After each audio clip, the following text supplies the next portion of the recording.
Welcome to NCBA's Cattleman's Call podcast with host Lane Nordland. Hello, everyone, and welcome back to the Cattleman's Call podcast. Lane Nordland with you here today, and excited to be joined by some Minnesota producers, Rachel Gray and her son Nick with Little Timber Farms out of Black Duck, Minnesota. Now, they were recognized and honored with the 2024 Environmental Stewardship Award Program Region 3 honor. Rachel is a fourth-generation farmer who operates the farm with Nick and her father, and they began a bred heifer development program that has been the perfect fit for their ecosystem. So, Rachel and Nick, just welcome. It's probably been a long week here at CattleCon 25. It has. Thank you for having us. It's been a long week, and we're looking forward to spending some time in the trade show today. Yeah, me too. They keep me so busy during this event. Like Thursday's the day I get to walk around and see stuff, and I'm excited to get down there too. Nick, how's it been for you? You know, it's been really interesting. I've never gotten to do anything like this before, and being able to be down here for this ESAP award it's a great opportunity. It's a great opportunity to see new things, meet new people, put faces to names that I haven't met before. It's just an honor. What's it been like just getting to meet your fellow honorees that have been recognized for their work in environmental stewardship from across the nation this week? Boy, the other honorees are just amazing. I don't know how the selection committee could have gotten through and picked, and Downey Ranch has done a fabulous job as the national winner, and it's just an honor to be included in those. Something unique and interesting about each winner. And, 7 different winners, 7 different ecosystems, environments, was really, really fascinating. Well, let's talk a little bit about your operation there in Black Duck, the history and why you both are still so actively pursuing a future to keep the operation sustainable, keep the land sustainable, cattle sustainable, and of course just staying in business and making a go of it in the countryside. Sure. So we weren't always a beef operation. When I was a young kid, we were a dairy operation. And of course, as many things happen in the ag industry, our business needed to change. And so we transitioned from dairy to a beef cow-calf operation. When did that occur? That was about 2001. Okay. And at that point, I was not involved in the farm. I was a school teacher. My mom and dad were farming on their own and transitioned to beef. From there in 2012, I needed to come back to the farm. My mom had cancer. My dad needed some help. So I made the decision in 2012 to buy the farm from them. And then we quickly realized that my forte would be heifer development. And so then transitioned into that. Nice. The fortunate part is that the people before me had enough vision to say, we have always done it this way, but we need to make a change. And so we've been able to, with each generation, make some really good changes and transitions that open doors for future generations. Yeah, and Nick, how's that been, watching this work unfold, watching your mom implement these new strategies, knowing all at the same time we're looking towards the future and there might be some changes you may want to implement down the road? What has that been like, watching your mom and family go through this process?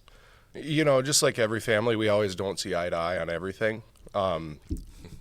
There are our challenges. We have days that nobody gets along, nobody talks, and the next day you come to work, you're just fine because you got to do what you got to do to get the job done for the day. But, I don't know. In my mind, what she's doing is trying to pass everything on to the next generation, keep everything going, and not just for the next generation, but the next 2, 3, or 4. Trying to keep up with the new technologies that are coming in. My grandparents never really understood. Well, I should say they're more of a pen and paper. Rachel has taken our heifer development business, and she has digitized it and is selling cattle in a way that nobody else around us could. She's used social media. She's used all these other sources.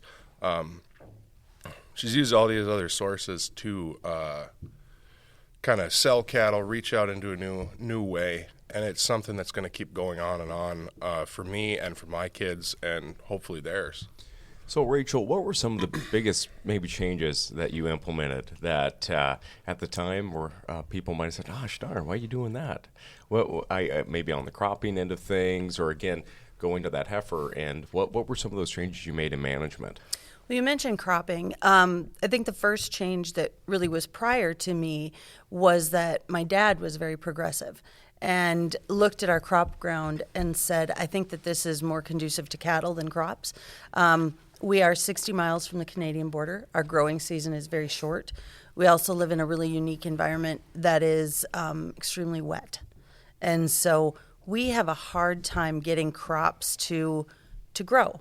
So we really looked at that and said, what fits? That fit was beef cattle. Mm-hmm. And so at the time, taking all of that crop ground and transitioning to pasture was a huge jump. I'm sure if you had sat in the coffee shops around town, they would have thought, what on earth is he doing? And then that followed through. My dad had the vision to go to beef cattle. I looked at it and said, this ground, not only is it more conducive to cattle than crops, but it's more conducive to heifer development than cow-calf. Mm-hmm. We can really better utilize our resources. And so that was the first thing, is looking at what fit our resources and not trying to force something that didn't fit. I think the second thing was looking at it and saying, how am I going to sell these, and trying to be progressive, looking at things like social media, looking at marketing out of our area. So we market cattle. We have cattle placed in West Virginia, Tennessee, Georgia. We've placed in all of our surrounding states, and really trying to open those markets, making calls to people, advertising in areas that people wouldn't think to advertise has kind of been our forte. The other thing is really looking at technology and being an early adopter of EID tags, so I can trace those animals not only forward, but trace them back to the ranches they came from. Developing and establishing amazing relationships with the ranches these cattle come from, so that we have the ability to go back and say, hey, we know that this particular heifer maybe didn't work for a producer. Can we look at that cow? Mm-hmm. And even go that deep into a rancher's herd and having that ability. So what type of heifers are you looking for when you are going on that? What's the breeds? Is it just one breed? Do you look at multiple breeds? And where do you get some of those heifers? Okay, so we have been very fortunate to work with some of the best producers in the country that I feel are the best. We work with Ryan Top of Top Herefords, mm-hmm. and Chad Ellingson of Ellingson Angus. And through those two gentlemen, we were able to source an F1 Baldy that is a fabulous fit for a lot of people. I like Baldies. We do too. So we really try to develop that F1 market. We also, on the backside, work with Zender-Wagyu Partnership, which is a Charolais breeder, and we do take some of our heifers and breed those Charolais. Our standard Baldy heifer is bred to an Ellingson Angus bull, and that's how they're sold. We do have a partnership with Zender-Wagyu too. And so we're breeding some of those Charolais and putting those half Charolais calves out there. Well, and just I'm just thinking Ellington sale this past week too. They had a very impressive sale. When you're looking at reputation cattle and getting these ladies on the ground, why is it so important for you to continue to invest in genetics that are proven, but also, like you said, go back the line if something isn't working out, utilizing that traceability? Why? Somebody at the coffee shop might say, oh, those EIDs, why would you do that? But why is it important to look at the quality and look at the genetics and also just look at that heifer down the road? So we want a heifer that's phenotypically correct, but we also want a heifer that we know carries genetics that are going to work. And working with proven breeders, proven seed stock people, gives us that opportunity. We also trust that they know their cattle, and we can go back to them and say what has worked, what has not worked. We really feel that consistency is the name of the game. And so buying from the same ranches over and over, and the ranches that have also dealt with both Ryan and Chad, mm-hmm. really offer that consistency, and we can really dial in that genetic that works. There are some combinations that don't work. Years ago, when I was cow-calf, I did it to myself. I had a group of Angus heifers. I bred to a particular Hereford bull, and the heterosis punch we got was way too much. I learned very quickly how important those genetics are and the right combination. I do want to mention, before I forget, that the Environmental Stewardship Award program is sponsored by some great industry stakeholders out there, and I just want to mention USDA's NRCS, Corteva, and the National Cattlemen's Foundation for sponsoring this program. I was supposed to say that at the beginning, Rachel, but I kind of forgot. And we're very thankful for those agencies and the input from those sponsors.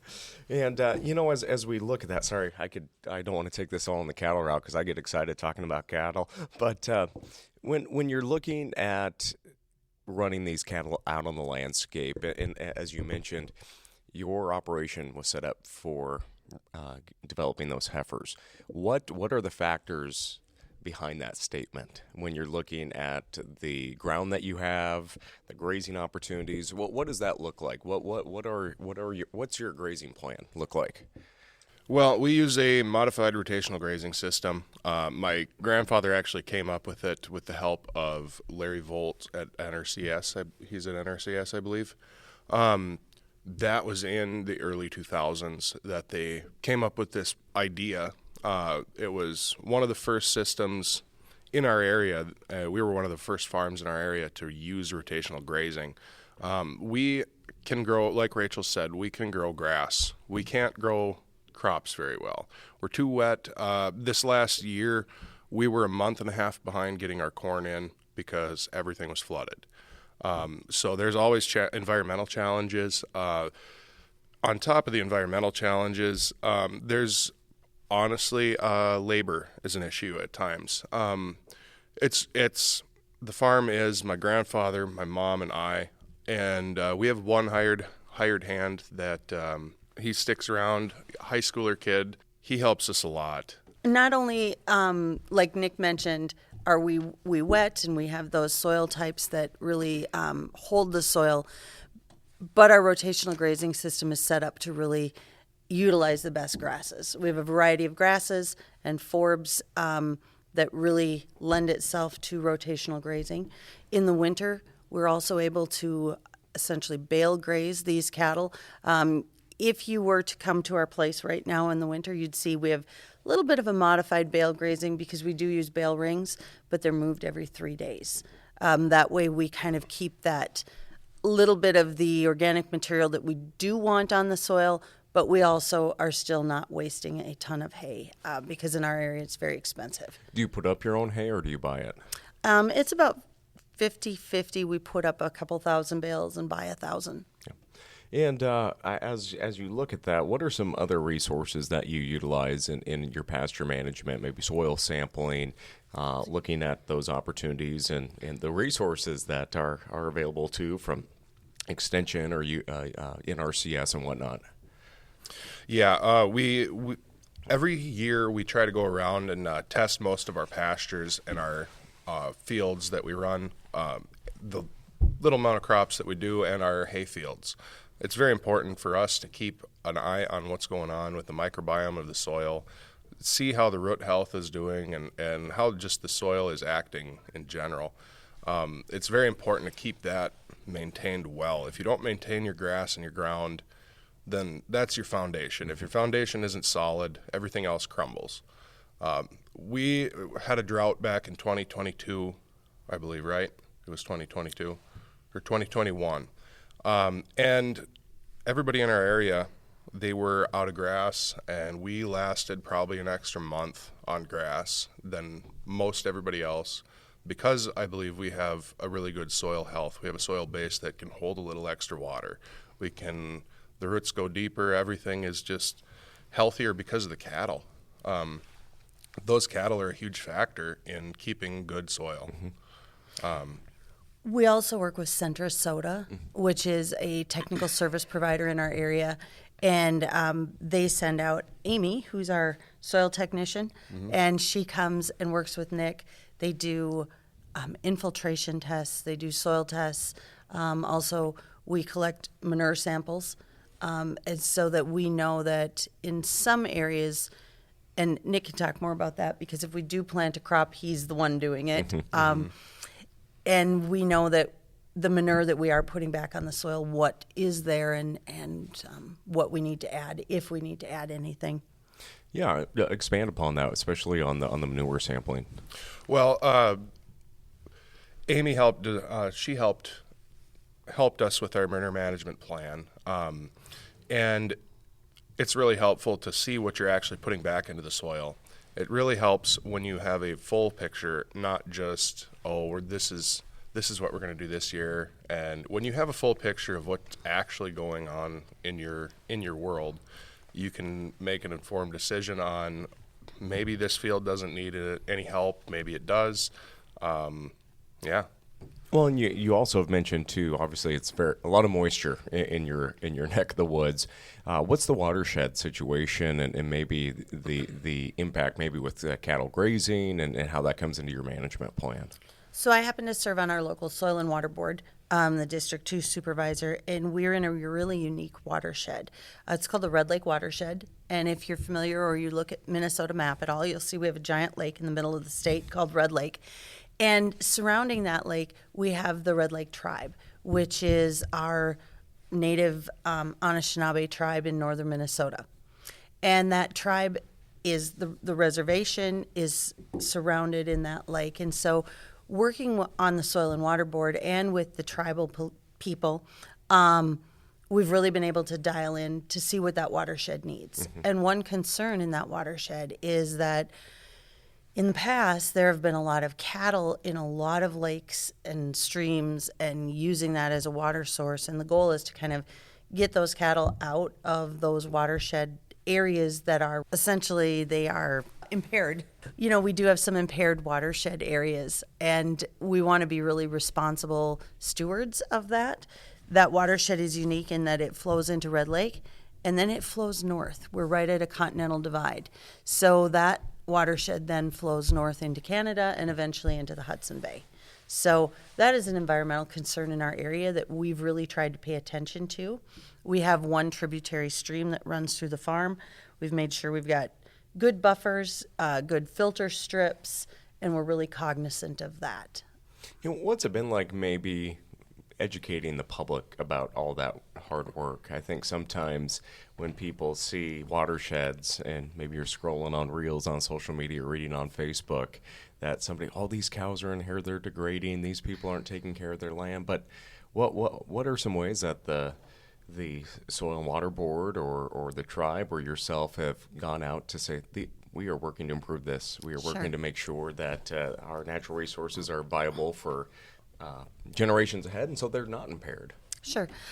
One thing that we see is also in Minnesota, we are the land of 10,000 lakes, and in particular in our area, it is very heavily lake populated, which gives us a population of people that are on the lake, using lakes and streams for recreation and things like that, and they may not be people that live there full time. Might be a lot of vacationers, things like that. And so with that comes a lot of misconceptions and a lot of education that needs to be done. So the Soil and Water Board puts out educational flyers. They have booths at the county fair to talk about what good things that the cattlemen and cattlewomen in our area are doing, how we are protecting the environment and the things that we're doing. They have things at flyers at resorts, opportunities to visit farms, things like that. So we're trying to be really good advocates for cattle. We're trying to be really good stewards of the land. What's your continuing education courses, whether it's ranch management or going to a local extension meeting, or Nick, what did you focus on after high school? Why is continuing education so important, I guess is my question, to keep making improvements to your operation?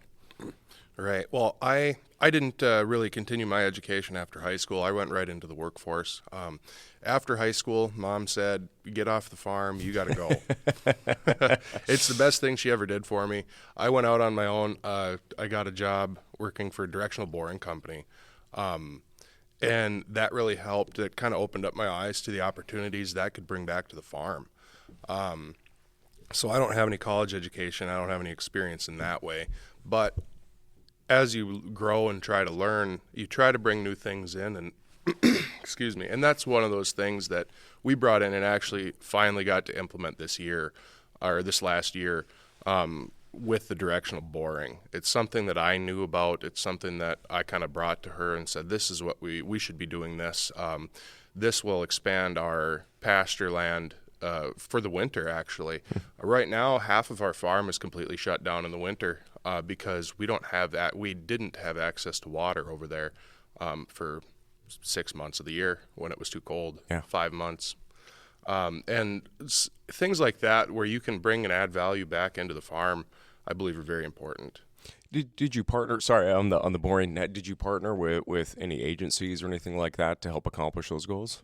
So it was Minnesota Department of Ag and Central Soda that we partnered with on this project. It was actually close to a mile of underground drilling that we did to get water to where we need to go for cattle.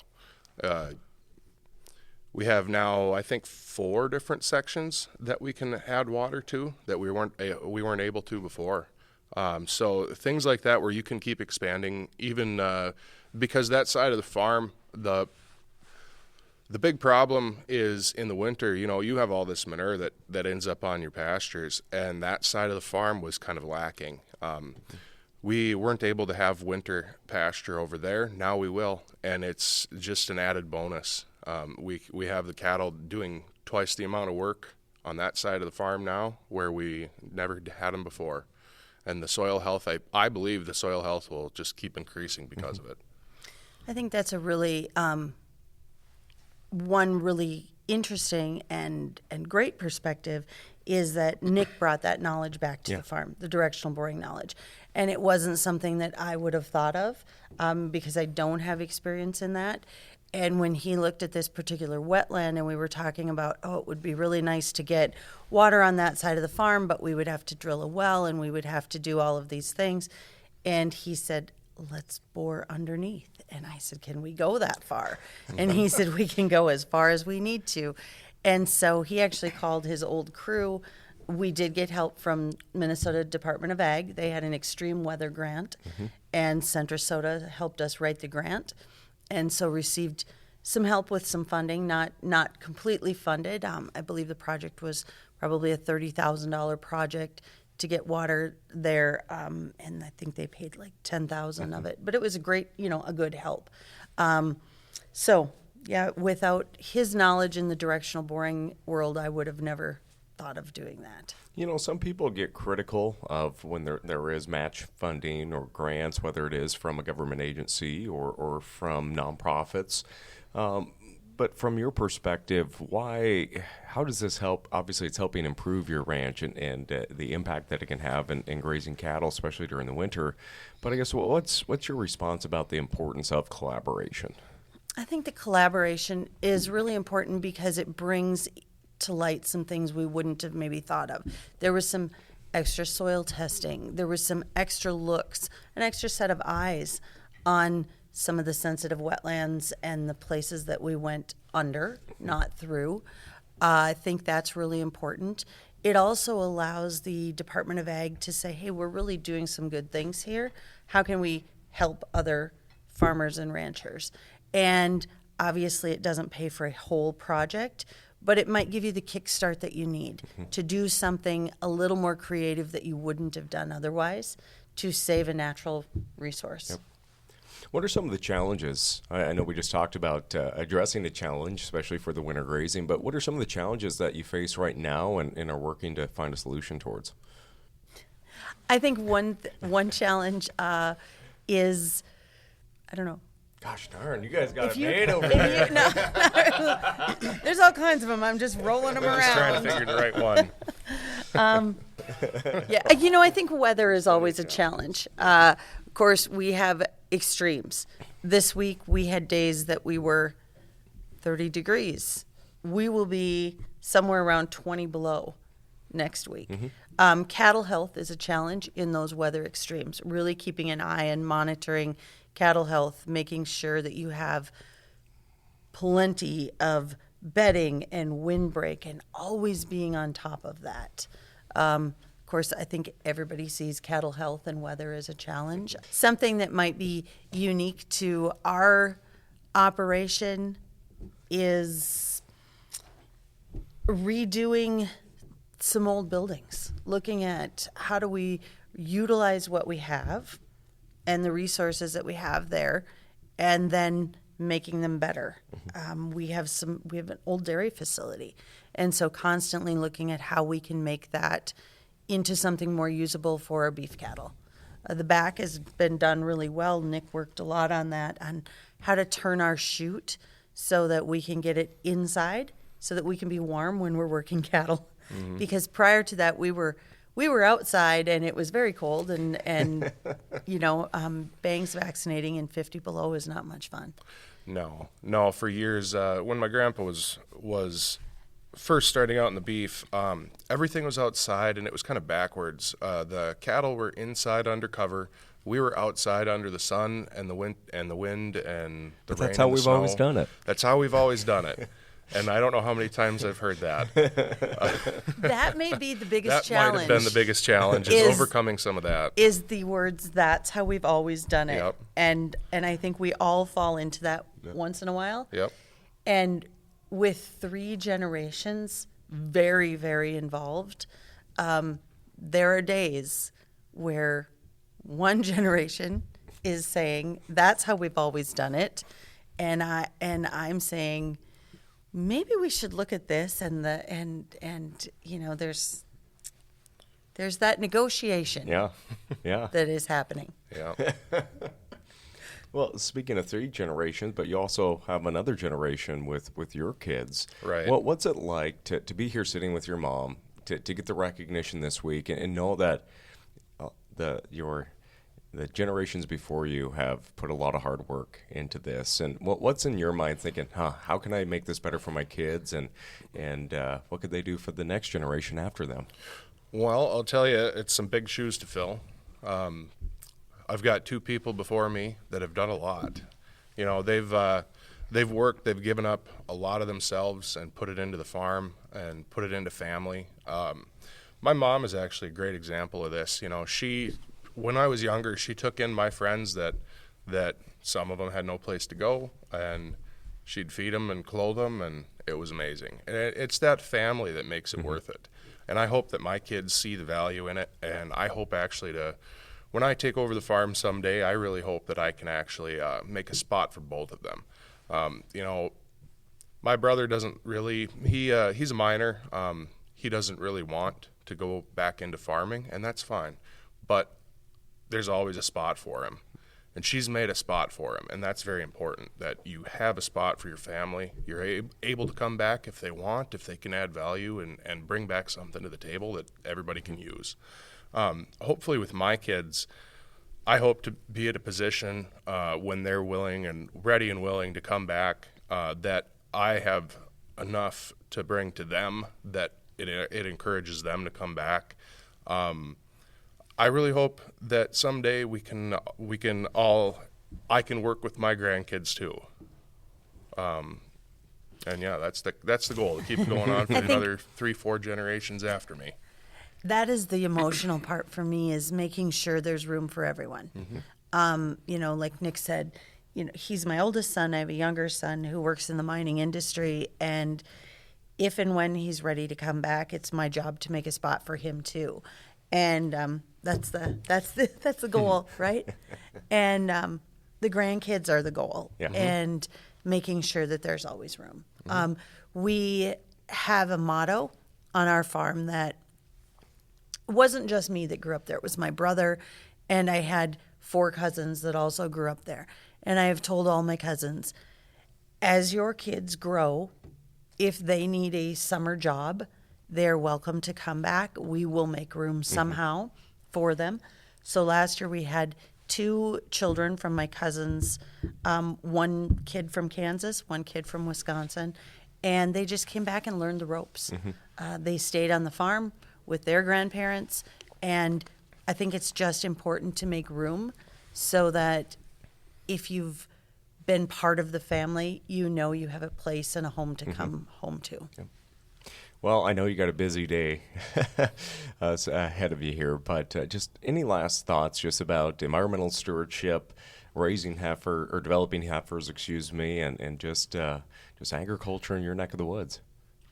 Well, of course, I could talk about developing heifers for hours, and it truly is our passion.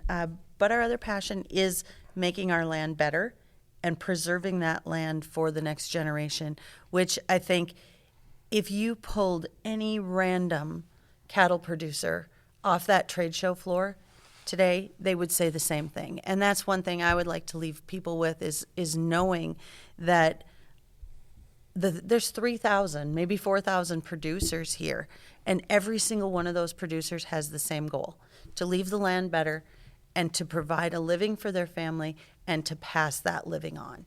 And I think we're a unique industry in that is the goal for every single person there.